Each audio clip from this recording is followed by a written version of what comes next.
Hello दोस्तों, the health talk में आपका स्वागत है। आज हमारे साथ एक बार फिर से हैं डॉक्टर मदन गुलाटी और आज का हमारा टॉपिक है डायबिटीज़ और डॉक्टर साहब से हम और जानकारी लेंगे डायबिटीज़ के बारे में। तो doctor Gulati, welcome to our studio. Doctor Gulati, आज हम जैसे बात कर रहे हैं डायबिटीज़ के बारे में। हाँ। तो आप ज़रा बताइए कि डायबिटीज़ होता क्या है। देखो, डायबिटीज़ एक ऐसी प्रॉब्लम है जिसमें हम कहते हैं कि जीवन में मिठास जो है हमारी कम ना हो जी, परंतु हमारे जो शरीर में मिठास बढ़ गई है जी, उसको कम करने के लिए आज हमने ये जो डायबिटीज़ मेलाइटस, जिसको हम मधुमेह का रोग कहते हैं जी, उसके ऊपर हम बातचीत करने जा रहे हैं।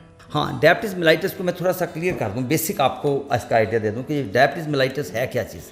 डायबिटीज़ और मेलाइटस ये दो शब्द हैं। डायबिटीज़ का मतलब क्या होता है? एक साइफन, ठीक है। साइफन मैंने जैसे कि यूरिनेशन हो रही है, और मेलाइटस शब्द जो है वो बोलता है कि मीठा मीठा यूरिन, जब हमारे यूरिन में जब मीठा मतलब यूरिन आने लग जाता है, उसको हम डायबिटीज़ मेलाइटस कहते हैं। आयुर्वेद में इसके लिए वर्ड है मधुमेह, वो भी बिल्कुल सेम एटियोलॉजी, सेम नोमेनक्लेचर है जैसे हमारे ऋषि मुनियों ने दिया था ना। मधुमेह, मधु मैंने हनी, और में मैंने उसका यूरिन का त्याग करना, मतलब जो हनी के समान यूरिन जब त्याग करता है रोगी, तो उसको हम डायबिटीज़ मेलाइटस कहते हैं। जैसे हम पेशाब करता है पेशेंट, तो उसके क्या होता है, आसपास कीड़ियाँ सी आ जाती हैं, चींटियाँ वहाँ पे आ जाती हैं, तो उससे शक हो जाता है कि यहाँ पे, क्योंकि आजकल तो फ्लैश सिस्टम बड़ा एडवांस हो गया ना। पहले तो इसी से डायग्नोज हो जाता था कि यूरिन के आसपास चींटियाँ आ रही हैं, इसका मतलब यूरिन में जो मीठा है, मीठा यूरिन हो रहा है, तो उसको हम जो है डायबिटीज़ मेलाइटस का शक कर दिया करते थे। तो डॉक्टर साहब, ये कितने प्रकार की होती है? हाँ, मैं इसको सारा डिटेल में ले लेता हूँ। डायबिटीज़ मेलाइटस जो है वो हम इसकी जो इस टाइम पे जो प्रॉब्लम है, इसके प्रकार तो हमारे दो हैं बेसिकली। एक तो होता है हमारा जो कंजेनाइटल होता है, सहज डायबिटीज़ कहते हैं उसको, मधुमेह, सहज मधुमेह। और दूसरा जो होता है पथ्य निमित्तिज, पथ्य निमित्तिज कहते हैं जो हमारे खान पीन से, हमारे रहन सहन से, मैच्योरिटी ऑनसेट डायबिटीज़ मेलाइटस। दो प्रकार का होता है, एक तो होता है कंजेनाइटल, जन्मजात ही हो जाता है, ठीक है। एक उसको टाइप 1 डायबिटीज़ कहते हैं, और उसको ये भी कहा जाता है insulin dependent diabetes mellitus, because उसमें इंसुलिन जो है ना वो उसमें बनती नहीं, इंसुलिन के बिना तो वो ठीक हो ही नहीं सकते। आयुर्वेद में भी उसको जो है असाध्य रोग माना है। परंतु दूसरी जो होते हैं हमारे आहार विहार से, हमारे रहन सहन से, हमारे खान पीन से, हमारी ईटिंग हैबिट से, जो हमारी लाइफस्टाइल है, उसकी विकृति से जो डायबिटीज़ मेलाइटस होती है, उसको हम कहते हैं डायबिटीज़ टाइप 2, है ना। दैट टाइप मैच्योरिटी ऑनसेट, जो हमारे आमतौर पर मोटे आदमियों में हम देखते हैं, है ना, 40 साल की उम्र के बाद जो डायबिटीज़ का पता चलता है, वो जो है टाइप 2 कहलाती है।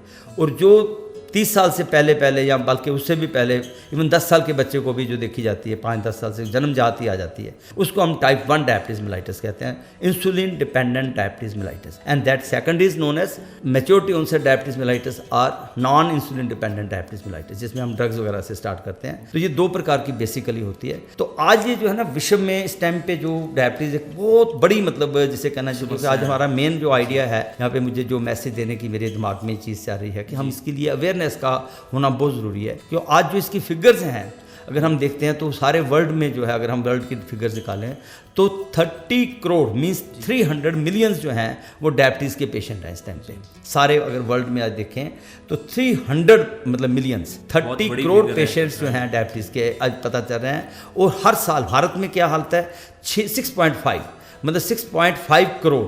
आप देखिए कि 65 millions people are suffering from diabetes, मतलब हर साल जो है 1 करोड़ की जो है संख्या वो बढ़ती जा रही है डायबिटीज़ के पेशेंट्स डे बाय डे। और लोगों को पता ही नहीं है, 99% पर्सनस को डायबिटीज़ है, मगर दे डोंट नो, बिकॉज इसके जो सिम्टम्स हैं ना वो बड़े कन्फ्यूजिंग हैं। मतलब जो तो डायबिटीज़ 1 के, जो आपने पूछा डायबिटीज़ 1 वाले, उन वाले पेशेंट्स में तो सिम्टम्स हमें नज़र आ जाते हैं, जैसे कि शरीर में थकान रहना, प्यास लगना, बार बार प्यास लगती है, भूख लगती है बहुत ज़्यादा, बार बार यूरिनेशन, शरीर थका थका सा रहता है ना। कई पाँव में पाँव सुन्न हो जाते हैं, हाथ पैरों में जलन होती है ना। फिर उनको अनिंद्रा भी हो जाती है। इस टाइम के सिम्टम्स होते हैं जो उनकी मतलब सर्कुलर, उनकी जो है ना बॉडी में ग्लूकोज, क्योंकि हमारी न्यूट्रिशन ब्रेन को देती है, ब्लरिंग ऑफ आई साइट में ब्लरिंग सी हो जाती है।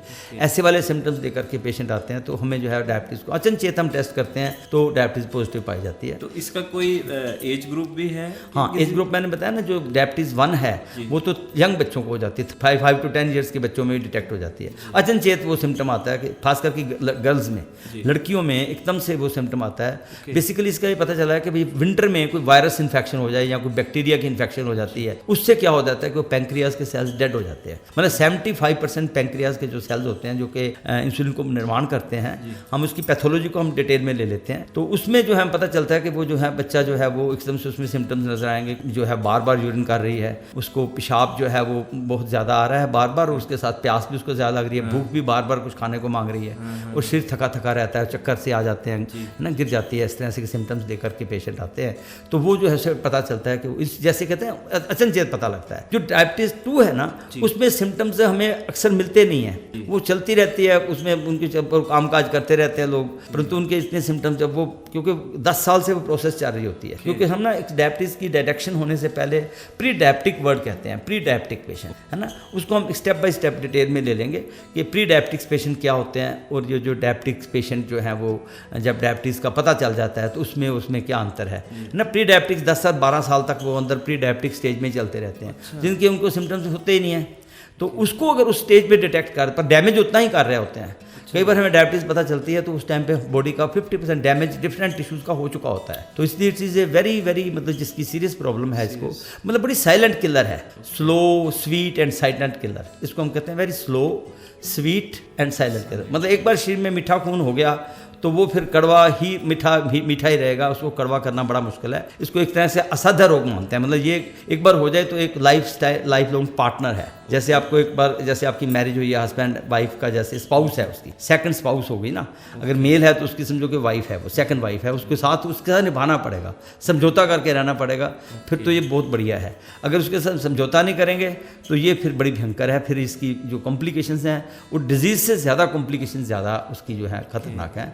मतलब इस बीमारी में जो डिजीज़ इटसेल्फ है वो तो जो है ही है, परंतु उसकी जो कॉम्प्लिकेशंस है ना वो बहुत ज़्यादा डेंजरस है। इसके खतरे क्या क्या हैं? हाँ, खतरे आपने पूछे, क्योंकि हमारा कोई भी सिस्टम, इसको कहते हैं multi factorial and multi systematic disease, कोई भी सिस्टम हमारा बॉडी का ऐसा नहीं है। पाँव के नाखून होते हैं ना, वहाँ से लेकर के आप सिर के बालों से तक समझिए, जैसे सिर के बालों से लेकर पाँव के नाखून तक, ऐसा कोई भी सेल नहीं है जिसको ये टच नहीं करती। जैसे एक पेड़ होता है ना, उसमें कोई घुन लग जाता है तो बड़ा सा पेड़ जो है वो क्या हो जाता है, घुन उसको खा जाता है। तो इसी तरह से बड़ा भयंकर है कि ये मीठा विषय है ना, मतलब जहरीली चीज़ है जो बॉडी के हमारे सेल्स को धीरे धीरे नर्व्स को खा जाती है। तो कोई भी डिपार्टमेंट ऐसा नहीं हमारी बॉडी का सिस्टम नहीं है, जैसे सर्कुलेटरी सिस्टम है हार्ट के लिए, मतलब बहुत ज़्यादा डेंजरस है। जितने भी आज हार्ट पेशेंट के, इसमें एक बड़ी इंटरेस्टिंग बात है कि हार्ट अटैक होता है परंतु पेन नहीं होती। आम हार्ट अटैक वाले पेशेंट को तो पेन होती है, परंतु डायबिटिक पेशेंट जो होता है, जो डायबिटीज़ वाले पेशेंट होते हैं, उनको अब 80% ऐसे पेशेंट्स हैं जिनको आज आईसीयू में जाके देखिए,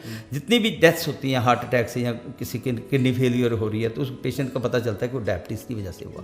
हम कह देते हैं कि इसको हार्ट अटैक हुआ, हम कह देते हैं कि इसका किडनी फेलियर हो गया, परंतु ये नहीं समझते कि उसकी रूट पे पीछे क्या था। रूट पे डायबिटीज़ मेलाइटस ही थी। डायबिटीज़ मेलाइटस मधुमेह नाम के रोग ने कोई भी ऑर्गन को नहीं छोड़ता है। फॉर एग्जाम्पल मैंने आपको बताया कि ब्लाइंडनेस तक, आंखों के लिए ब्लाइंडनेस करती है। नेफ्रोपैथी कहते हैं हम, किडनी का फेलियर होना, किडनी लेवल बढ़ जाता है, ठीक है। फिर हमारा जो है ब्लड सर्कुलेटरी सिस्टम में हमारे ब्लड वेसल्स को ये डैमेज करती है। फिर हमारे जो है मतलब डाइजेस्टिव सिस्टम को ले लीजिए, रेस्पिरेटरी सिस्टम को ले लीजिए, एक्सक्रीटरी नपुंसक बना देती है, इम्पोटेंसी हो जाती है। प्री इजेक्शन होती है वो इमेच्योर है ना, वो जो है इजेक्शन उसके ऊपर भी इफेक्ट करती है, क्योंकि सर्कुलेशन वहाँ नहीं होती पेनिस को, तो देन इट इज़ ए मतलब नपुंसकता तक करती है। तो इम्पोटेंसी का भी वन ऑफ द कॉज है। फिर आपका न्यूरोपैथी हो गया, डायबिटिक मायोपैथी हो गई, डायबिटिक नेफ्रोपैथी हो गई, है ना।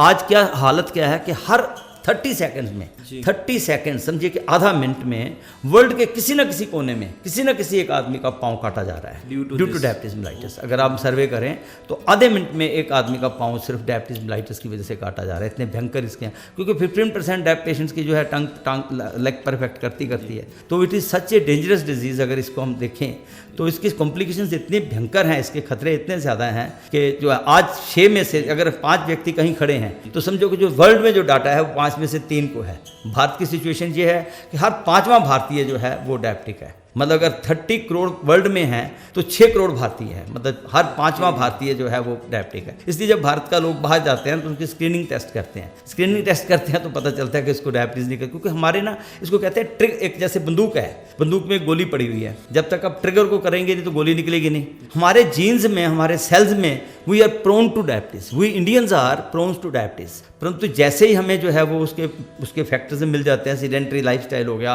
स्ट्रेस आ गया, कोई चिंता फिक्र आ गई, कोई हमने मतलब अपनी लाइफस्टाइल में, क्योंकि गड़बड़ हमारे आचरण में होती है, जहाँ पे हमारे आचरण में गड़बड़ हो गई, ठीक है, सीडेंटरी बैठे हैं, सैर नहीं कर रहे हैं, एक्सरसाइज नहीं कर रहे हैं, हम डाइट जो है मीठे के ऊपर मीठा खा रहे हैं, आलस्य में जीवन जी रहे हैं, है ना, हमें कुछ पता ही नहीं कि हमारे अंदर क्या हो रहा है ना, लैक ऑफ एक्सरसाइज, सीडेंटरी, वो जो कारण है, जब वो ट्रिगर कर जाएंगे तो हमारे जो इंडियंस को वो, क्योंकि जेनेटिकली हम प्रोन टू हैं, जेनेटिकली हम जो है जो हमारे इंडियंस हैं उनके अंदर वो उसके अंदर ये डायबिटीज़ के चांसेस बहुत ज़्यादा होते हैं, तो ये ट्रिगर हो जाती है, ठीक है, उसकी गोली उसी वक्त चल जाएगी जैसे उसको फेवरेबल फैक्टर्स मिल जाएंगे।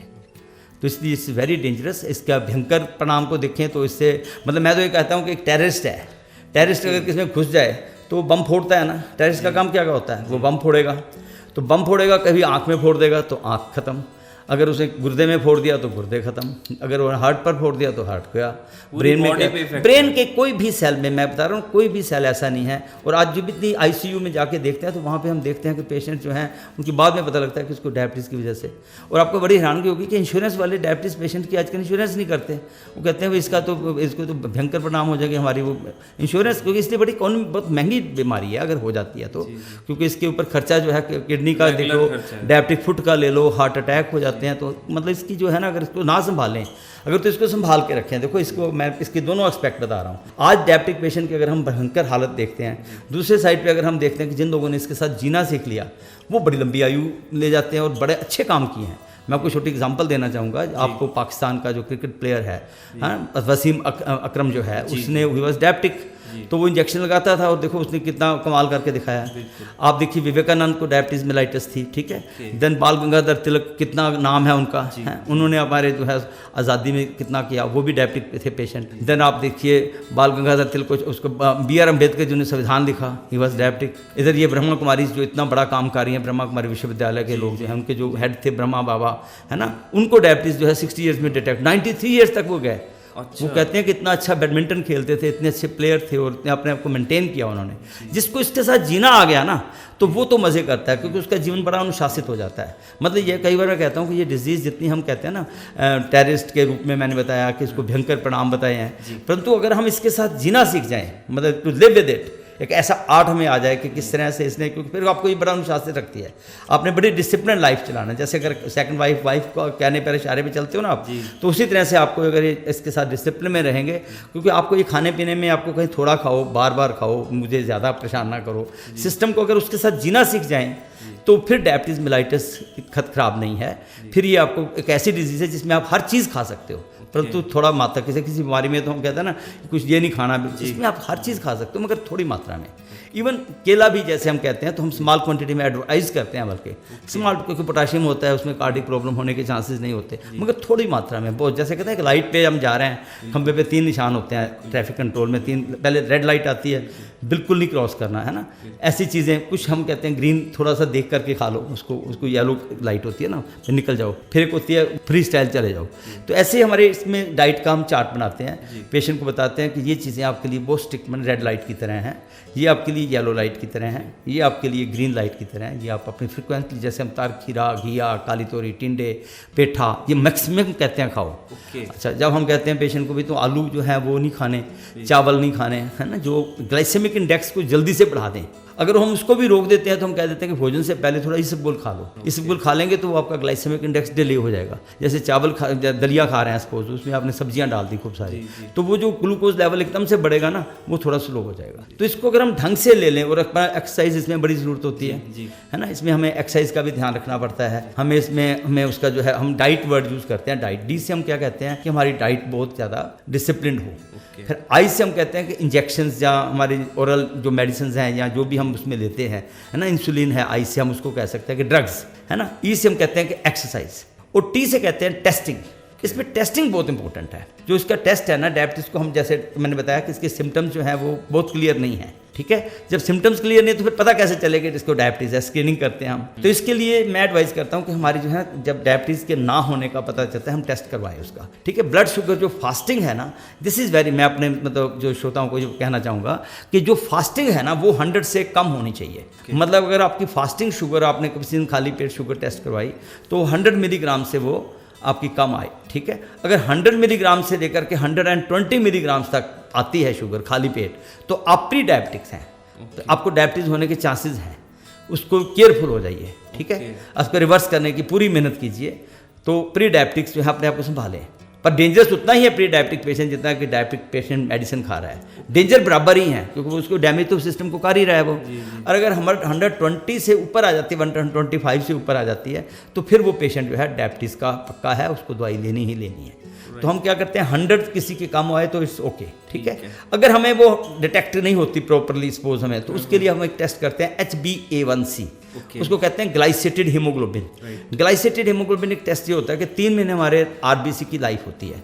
आरबीसी की रेड ब्लड कार्पस्टल्स है ना, उसमें हीमोग्लोबिन जो होता है उसमें जो है ग्लूकोज जो है उसका रोस्ट कर देता है, उसको डैमेज कितना किया, वो उसके 3 महीने का हमें रिकॉर्ड पता लग जाता है कि पिछले 3 महीने में उसके जो रेड ब्लड कार्पस्टल्स की फोटो आ जाती है हमें। वो जो इस टेस्ट करते हैं उससे हमें क्या पता चल जाता है कि अगर वो 5.5 हो, 5.5 तक है तो वो नॉर्मल मानते हैं हम। 6 से मतलब अगर वो 5.5 से लेकर 6.5 तक है then the patient is pre diabetic. अगर 6.5 से ज़्यादा है तो फिर वो डायबिटिक पक्का है, उसको डायबिटीज़ के लिए दवाई लेनी ही लेनी है, ठीक है। ये हम करते हैं इसके लिए ग्लाइसेटेड हीमोग्लोबिन। और मैंने बताया ना कि इसका अक्सर कई बार 99% पेशेंट में हमने ये देखा है कि डायबिटीज़ फास्टिंग में कम उसकी मतलब वो प्रॉपरली डायग्नोज नहीं हो रही। इसके लिए एक लेटेंट टाइप का एक जो इंपॉर्टेंट टेस्ट है जो मैं अपने श्रोताओं को कहना चाहूँगा कि जिनको ज़रा भी शक है कि ऐसे सिम्टम्स आ रहे हैं कि कोई जख्म हो गया, हील नहीं हो रहा है, और शरीर में थकान हो रही है, या हाथ पाँव सुन्न हो रहे हैं, या उनकी जो है वो जलन होती है पाँव में, है ना, इस टाइम के सिम्टम किसी को नज़र आते हैं और शरीर थका थका रहता है, और वैसे भी जो पेट का जो पार्ट है वहाँ पे ओबेसिटीज़ नज़र आ रही है, क्योंकि इसको हम डायबिटी वर्ड यूज़ करते हैं,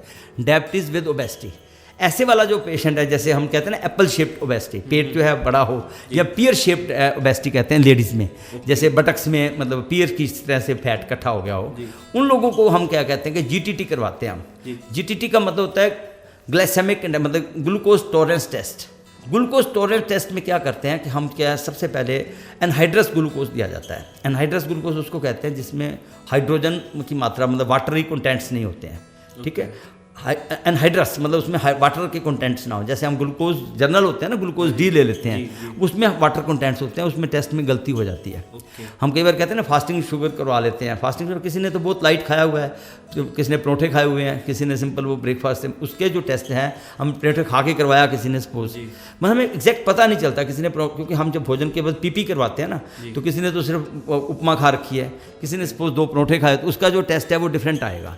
इसलिए एक स्टैंडर्डाइज किया हमने कि जीटीटी करवा लिया जाए। जीटीटी टेस्ट में क्या होता है, ग्लूकोज टॉलरेंस टेस्ट कहते हैं उसको, तो उसमें हमने 75 ग्राम जो है वो एनहाइड्रस ग्लूकोज दे देते हैं। उसको हम अगर बाय द वे किसी को ग्लूकोज देकर के उल्टी आने के डर लगता है तो उसको थोड़ा सा नींबू भी डाल सकता है वो, ठीक है। उसको हमने दे करके उसको 5 मिनट में पीना है पानी को, आराम आराम से 5 मिनट में पानी को पी लेना है। फिर उसके बाद जो है उसको 2 घंटे है वो कोई एक्स्ट्रा ऑर्डनरी काम नहीं करना, मतलब आराम से कोई शांति से कोई बुक पढ़ ले, या थोड़ा सा आराम कर ले, या कोई लाइट सा मतलब जैसे अंदर कमरे में ही रहे, मतलब एक्सर्शन ज़्यादा ना करे, तो वो वाला काम करके उसके बाद हम 2 घंटे बाद उसका टेस्ट करेंगे। अगर वो टेस्ट में उसका 140 से कम आती है तो वो शुगर नहीं है उसको। अगर 140 मिलीग्राम से लेकर के 200 तक चले जाती है तो वो प्री डायबिटिक है। अगर हम 200 से भी ऊपर चले जाती है तो he is 100% patient of diabetes, और उसके ऊपर हमने दवाई देनी ही देनी है, वो डायबिटीज़ डायग्नोज पेशेंट है। तो हमें ये क्योंकि मैंने बताया ना बड़ा साइलेंट प्रॉब्लम है, सिम्टम्स इसके जरूरी नहीं है। ये जो जीटीटी आपने बताया, ग्लूकोज टॉलरेंस, ये प्रेग्नेंट वुमेन्स के लिए भी मेरे ख्याल से बहुत जरूरी है, क्योंकि प्रेग्नेंट लेडीज में जेस्टेशनल डायबिटीज होने के चांस होता है, क्योंकि जेस्टेशन के टाइम पे ना जो प्रेग्नेंट लेडीज होती हैं उसमें टेम्परेरी टाइप की होते हैं। कई बार आपने देखा होगा कि बच्चे का जन्म जो है वो भीम पैदा हो जाता है, 5 किलो, बड़े घर के खुश हो रहे होते हैं कि हमारे घर में तो भीम पैदा हो गया, 4 किलो का वेट है, उसको होने वाला है डायबिटीज, होएगी उसको।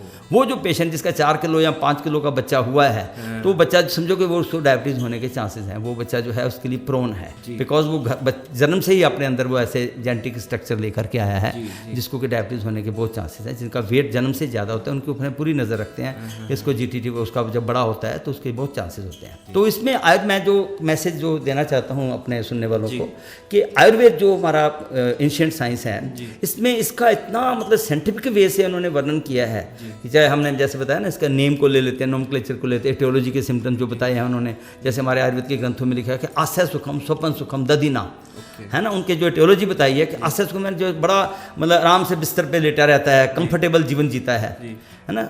आस्य सुखम स्वपन सुखम, बड़ी नींद दिन में भी सो जाता है।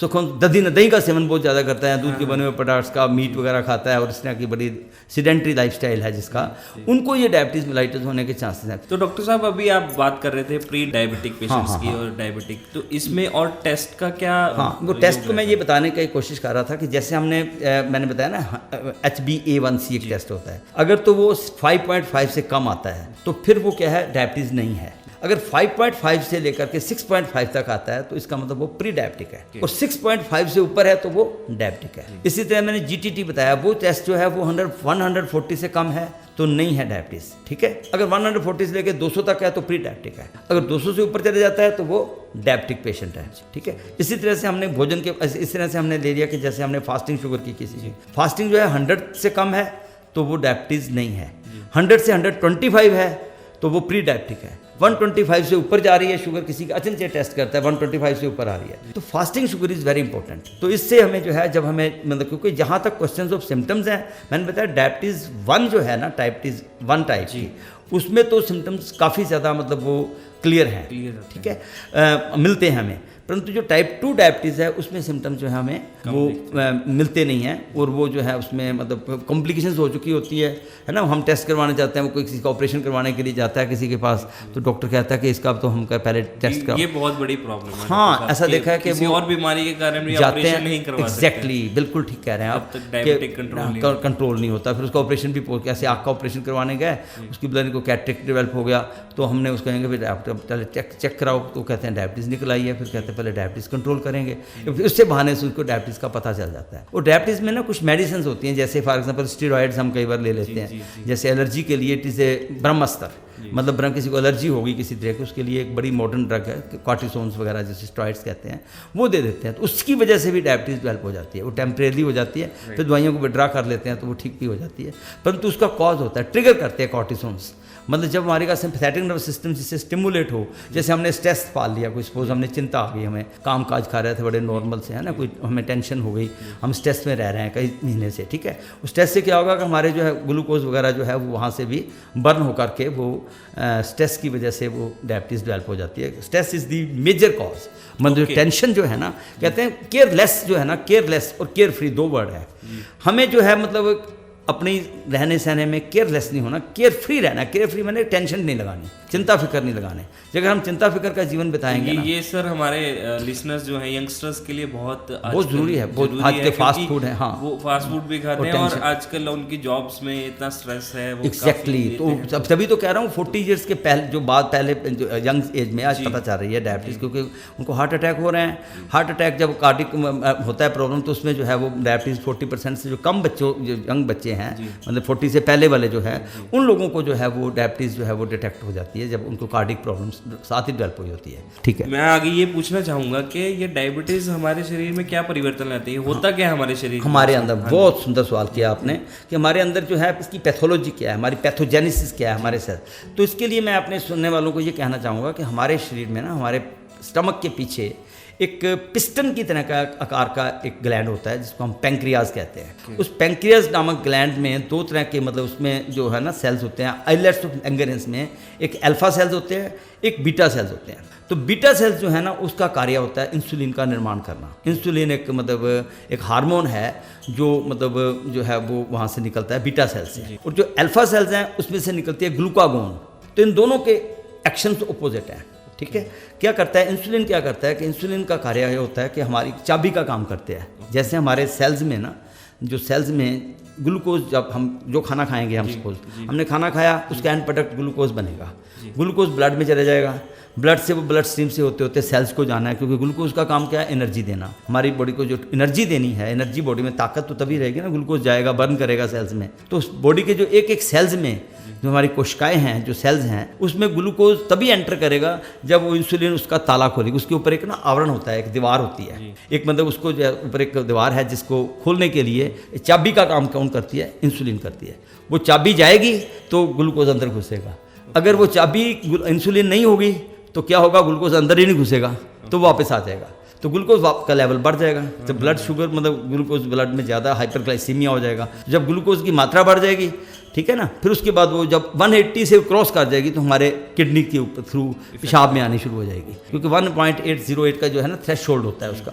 180 से ज़्यादा जब ग्लूकोज ब्लड में हो जाती है तो पेशाब में आनी शुरू हो जाती है, तब तक वो थ्रेशोल्ड होता है, उसको रोक लेती है, ठीक है। उस थ्रेशोल्ड को जब क्रॉस करेगी तो फिर वो यूरिन में नहीं आती है। तो मेरा कहने का मतलब यह है कि जो इंसुलिन है उसका रोल बहुत ज़बरदस्त होता है कि वो एक चाबी का काम करती है। तो कई बार क्या होता है, इंसुलिन बन तो रही होती है, ठीक है, परंतु वहाँ पे जो मोटे लोग होते हैं खास करके, उनमें क्या होता है, इंसुलिन रेजिस्टेंस कहते हैं उसको। मतलब वो फैट जो है सेल्स के आगे जो दीवार बनी हुई है वो अंदर घुसने नहीं देती, उसको चाबी को अंदर ताला ही नहीं खुलने देती। जब ताला ही नहीं खुलेगा तो इंसुलिन वर्क नहीं कर पाती। तो डायबिटीज 2 वाले जो पेशेंट होते हैं उसमें इंसुलिन तो चंगी भली बन रही होती है, क्योंकि 40 साल 45 साल तक तो इंसुलिन बन ही रही थी, पैंक्रियास को तो कुछ हुआ ही नहीं है, परंतु वो उनका लिविंग स्टाइल बड़ा गलत था, फैट इकट्ठा करते गए वो अंदर घुसता ही नहीं है। तो उसका जो लाइन ऑफ ट्रीटमेंट में हमारा डिफरेंट होता है, क्योंकि हम जब तक ये नहीं समझेंगे तो हम उसको एक्सप्लेन नहीं कर सकते कि डाइट कैसे दें और कैसे पेशेंट को ठीक करें। तो इसमें बड़ा इंपॉर्टेंट है कि जो टाइप 2 डायबिटीज़ होते हैं, डायबिटिक पेशेंट होते हैं, उसमें क्या इंपॉर्टेंट होता है, इंसुलिन रेजिस्टेंस। उसमें इंसुलिन शुरू में तो बल्कि ज़्यादा बनती है, परंतु बाद में वो थक जाते हैं सेल्स, तो बीटा सेल्स जो है वो फिर कम बननी शुरू हो जाती है, तो इंसुलिन वर्क नहीं कर पाती। और जो डायबिटीज़ 1 वाले पेशेंट उनसे तो इंसुलिन बनती ही नहीं है, उसमें तो इंसुलिन रेजिस्टेंस की तो बात ही नहीं है, तो बनती नहीं है, मतलब पैंक्रियास के सेल्स ही डैमेज हो चुके हुए हैं। उसमें क्या करेंगे, उसको इंसुलिन देनी ही पड़ेगी। उसमें लाइन ऑफ ट्रीटमेंट हमारा बिल्कुल डिफरेंट होता है। तभी मैंने कहा ना, चिकित्सा को समझने से पहले हमें इसकी पैथोलॉजी को समझना और इसकी किस तरह से हमारे अंदर ये काम करती है, कैसे हेल्प करती है ना, वो जानना बहुत ज़रूरी है। तो तभी हम इसकी जो है ना चिकित्सा को, ट्रीटमेंट को अच्छी तरह से हमारे जो है सुनने वाले जो है श्रोता जो है उसको अच्छी तरह समझ पाएंगे कि हमें जो है डायबिटीज़ में कई बार क्या करते हैं लोग, करेला नीम खाए जा रहे हैं, ये वेरी डेंजरस। ये डॉक्टर साहब भ्रम है बहुत बड़ा। आयुर्वेद में बड़ी इंटरेस्टिंग बात मैं कन्वे करना चाहता हूँ कि आयुर्वेद में 20 प्रकार के प्रमेय लिखे हुए हैं। 10 प्रकार के प्रमेय से कहते हैं ना, प्रमेय से मधुमेह बनती है। 10 प्रकार के प्रमेय जो हैं वो क्या है, कफज है। 6 प्रकार के पित्त से, थर्मल एनर्जी से रिलेटेड है, और 4 प्रकार के हैं वातिक, नर्वस सिस्टम से रिलेटेड है। तो वात की डिजीज में अंतर्गत ये मधुमेह आती है। जो वात को बढ़ाने वाला आहार विहार है वो मधुमेह का काज है। तो करेला नीम तो खुद वात को बढ़ाते हैं, तो अगर हम करेला नीम दे देंगे तो न्यूरोपैथी होएगी ना उनको। अननेसेसरी कई बार हम सुन लेते हैं कहानियों में, हमारे ऋषि मुनियों ने तो सालसरादि गण शोधशिला जितना त्रिफला का, यहाँ जो है बिम्बी का प्रयोग लिखा है, जहाँ नागरमुत्थे का प्रयोग लिखा है, वहाँ पे दारू हल्दी का प्रयोग है, हल्दी का प्रयोग, मतलब इन चीज़ों को भूल करके एक बस जैसे कहते हैं ना टेम्परेरी, उस लोगों के लिए जिनसे इंसुलिन बनता ही नहीं है उनके लिए तो करेला नीम जो करेला जो है थोड़ा सा बेटर है। डायबिटीज़ 1 वालों के लिए है ना, जहाँ पे इंसुलिन का एज ए सब्स्टिट्यूट, मतलब तो जिसकी तो चंगी भली बन रही है उसको अगर हम करेला नीम दे देंगे तो नुकसान होता है। कई बार उनको नुकसान होता है, पेशेंट्स हमारे पास जो है उसके सिम्टम्स कॉम्प्लिकेशंस लेकर के आ जाते हैं, जैसे पैरालिसिस का अटैक हो गया, तो ओवर जो ले लेते हैं करेला नीम, जो ऐसी चीज़ें लेते हैं, करेले का पानी पी जा रहे हैं या किसी ने, क्योंकि उन्होंने आयुर्वेद के ग्रंथों को तो टटोला भी नहीं और कई बार ऐसी चीज़ें बता देते हैं जिसका बड़ा भयंकर परिणाम होता है। तो आयुर्वेद में वातिक प्रमेय है, वातवर्धक आहार विहार को नहीं खाना चाहिए। तो इसलिए इसके बारे में मैं थोड़ा सा क्लियर करना चाहता हूँ कि जब तक हम चिकित्सा को तभी समझ पाएंगे। हाँ, डायबिटीज़ 1 के लिए कुछ डिफरेंट लाइन ऑफ ट्रीटमेंट होता है, डायबिटीज़ 2 के पेशेंट के लिए हमारा लाइन ऑफ ट्रीटमेंट बिल्कुल डिफरेंट होता है, क्योंकि उसमें हम इंसुलिन रेजिस्टेंस, उसके फैट को ही खत्म कर दें। डायबिटीज़ 2 वाला जो पेशेंट है, जैसे मैंने बताया ना, प्री डायबिटिक पेशेंट को, उसको पता है कि मैं मोटा हूँ बहुत, और मैं जो है मेरा सैर करने का स्टाइल नहीं है, मेरी डाइट गलत है, मैं स्ट्रेस में रहता हूँ, उसको ये 4 चीज़ों को ठीक कर ले, वो केयरलेस की जैसे केयरलेस ना बने, केयर फ्री हो जाए, टेंशन से फ्री हो जाए। एक तो पॉइंट ये पकड़ ले, दूसरा लंबी सैर शुरू कर दे वो, तीसरा अपना प्लेज ले ले कि मेरी जो एप्पल शेप बनी हुई है या पीछे मेरा पियर शेप मोटापा आ रहा है, वो मेरा पेट के ऊपर जो मध्य प्रदेश में मोटापा आ रहा है, तो उनको तो डायबिटीज़ होने के चांसेस बहुत ज़्यादा हैं। और जिनका पियर शेप है लेडीज़ में, उनको भी डायबिटीज़ होने, उन लोगों को फिर अपना उस पर ध्यान देना ज़रूरी होता है। तो डाइट उसमें हमें जो उसमें इंसुलिन को बढ़ाने वाली ऐसी चीज़ें नहीं देनी होती। इंसुलिन लीलियंट ना रहे, मतलब कि अगर आपका डायग्नोज हो गया है डायबिटीज़, हाँ, तो उसकी केयर करनी शुरू कर दें, बिल्कुल छोड़ दें। टेस्टिंग करनी बहुत ज़रूरी है, टाइमली टेस्ट करें। मैंने बताया ना, मैंने वर्ड बोला था डाइट, DIET। जी, आप अगर हम डी शब्द से लेते हैं तो मैंने बोला था डाइट एज इट इज़, आई से हमारे ड्रग्स, इंसुलिन एंड इंजेक्टेबल्स जो भी मैंने बोला, ई से बोला एक्सरसाइज, और टी से बोला मैंने टेस्टिंग। तो मेरा कहने का मतलब अगर हम DIET में से डी को काट देते हैं तो IET की कोई वैल्यू नहीं है, IET शब्द का कोई मतलब नहीं है। अगर हम आई को काट देते हैं तो DET का भी कोई मतलब नहीं है। अगर हम ई को काट देते हैं तो डी उसका भी कोई मतलब नहीं। मगर हम अगर टी को काट देते हैं तो क्या मतलब डाई, DIE बन जाएगा। अगर हमने टेस्टिंग नहीं की और किसी के कहने पर गलत दवाइयाँ खाने शुरू कर दी, जैसे आप कोई रेगुलर मेडिसिन खा रहे हैं और आपने उठा करके कोई आयुर्वेदिक या होम्योपैथी या कोई और सिस्टम की कन्फ्यूज़न कर दी, उसमें नुकसान भी हो सकता है। इसमें बड़ा ज़रूरी है कि आप अपना जो है टेस्टिंग करवाते रहें। टेस्टिंग टाइमली टेस्टिंग करवानी है। उसके साथ अकेली डायबिटीज़ को मैंने बताया इस इज़ ए डिजीज़ मल्टीफैक्टोरियल। इसमें हमारा मेटाबॉलिक सिम्टम कार्बोहाइड्रेट्स का ही नहीं, फैट्स का भी, प्रोटीन का भी, तीनों का हिलजुल रहता है। इसको हम अपनी डाइट से इसको हम क्योर करना चाहते हैं। तो जब तक हम अपने डाइट लिविंग स्टाइल चेंजेस नहीं करते हैं, अकेली मेडिसिन से काम नहीं होने वाला, अकेली डाइट से काम नहीं होने वाला, अकेली एक्सरसाइज से काम नहीं होने वाला। और इसमें टेस्टिंग करनी बहुत ज़रूरी है। जब हम टाइमली टेस्ट करते रहेंगे तो फिर हम जो है डायबिटीज़ को जो है प्रॉपरली उससे, इसमें हमें कोलेस्ट्रॉल को भी रेगुलर चेक करवाना है, इसमें ब्लड प्रेशर को भी रेगुलर चेक करवाना है, हर 6 महीने बाद अपना फंडस एग्जामिनेशन भी करवाना है, किडनी के फंक्शंस के लिए क्रिएटिनिन का RFT कहते हैं, रीनल फंक्शन टेस्ट भी करवाते रहना है। मतलब इसके टेस्टिंग जो है वो पूरी मतलब उसमें टाइम टू रेगुलर हर मंथ के बाद अपना शुगर लेवल चेक करते रहें। मतलब इसके साथ रहना है, फिर तो ये बहुत लंबी आयु ले जाते हैं ये लोग। ठीक है। तो डॉक्टर साहब एक और चीज सुनने में आती है कि योग भी इसमें काफी फायदेमंद। बहुत सुंदर बात कही आपने।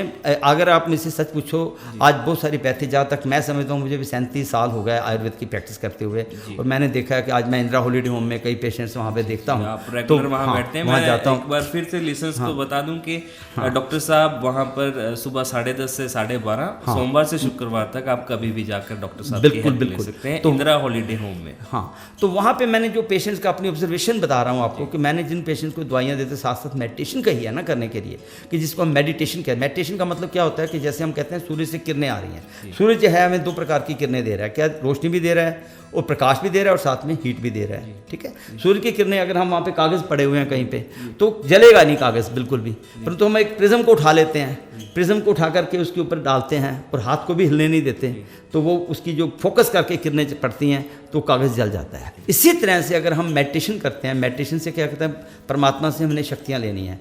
परमात्मा सोर्स है knowledge, peace, purity, love, happiness, bliss and power. ज्ञान, पवित्रता, शांति, प्रेम, सुख, आनंद की किरणें वो बिखार रहा है हर समय।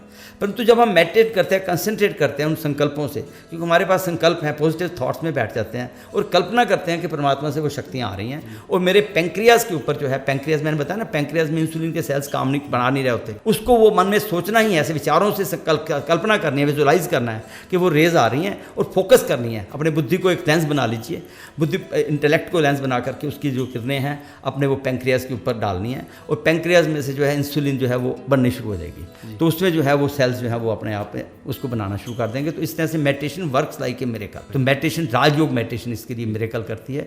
और मैंने देखा कि जिन लोगों ने इसके साथ वो भी किया, एक्सरसाइज किया और साथ में अपनी डाइट का ध्यान रखा, तो वो तो इन्होंने डायबिटीज़ को विन कर लिया और डायबिटीज़ के साथ बड़ा मज़े से जी रहे हैं और लिव लाइक मतलब उनकी बल्कि नॉर्मल से भी, दूसरों से भी बड़े हेल्थी वे से जीते हैं। परंतु जिन्होंने इसके साथ कंप्रोमाइज, अपने जो कहते हैं ना उठपटांग तुक्केबाजी की कोई, तो वो फिर वो डेंजर वो धोखा खा जाते हैं। तो इसलिए इसके साथ जो है अवेयरनेस, और उसके लिए मैं मतलब आप लोग का भी बहुत ज़्यादा धन्यवाद करूंगा, क्योंकि आपने इस अवेयरनेस के लिए मुझे बुलाया और मुझे जो भी पब्लिक को ये जानकारी देनी है ना, वो आपके थ्रू दी है मैंने। मैं वही कहने जा रहा हूँ कि अंत में आप डायबिटिक पेशेंट को अपनी तरफ से कोई मैसेज देना चाहेंगे कि इसके साथ जुड़ कर जीना कैसे आसान बना सकते? हाँ, मैं यही कहना चाहता हूँ कि इसमें हमारी जो है ना, जैसे मैंने मेथी का प्रयोग बताया, या मैं छोटी सा डाइट का एक प्रोग्राम बता देता हूँ, अगर उसको फॉलो करें, थोड़ा खाना है, बार बार खाना है। डायबिटीज़ पेशेंट के लिए मेरा एक छोटा सा मैसेज यही है कि सुबह जल्दी उठें, अर्ली मॉर्निंग उठें, 4:30-5 बजे उठें, 5 बजे तक थोड़ा सा साइलेंस में बैठ के मेडिटेशन करें। पहले मेडिटेशन में वही जैसे मैंने बताया कि थॉट्स को संकल्प, पॉजिटिव शुभकामना, शुभ भावनाएं दें, सृष्टि को पॉजिटिव थॉट्स दें, पॉजिटिव एनर्जी शरीर में पैदा करें, और अपने फिर उसके बाद क्या करना है, नींबू पानी लेना है। गर्म पानी में अगर तो आपको मतलब नींबू पानी में क्या करना है, गर्म पानी लेना है, उसमें आधा नींबू डाल लेना है, वो उसको पी लेना है। फिर उसके बाद 5 बादाम और 1-2 अखरोट, 1 अखरोट, 5 बादाम पानी में भिगो के रख दें, 1 अखरोट को भी पानी में भिगो के रख दें।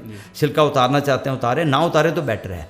ठीक है। अगर आपके दांत वगैरह ठीक काम कर रहे हैं तो छिलका भी आप लीजिए और उसका जो अखरोट भी दीजिए, पानी में भिगो हुआ है, नरम होगा उसको अपना खा करके अपना थोड़ा सा अगर दूध पीना चाहते हैं पी दीजिए, नहीं पीना चाहते तो सैर के लिए निकल जाइए, ठीक है। लंबी सैर करके आइए, कम से कम 4-5 किलोमीटर की सैर, एक 45 मिनट की सैर तो मस्ट है। 45 मिनिमम कहता हूँ 1 घंटे तक सैर कर सकते हैं डायबिटिक पेशेंट सुबह के टाइम पे।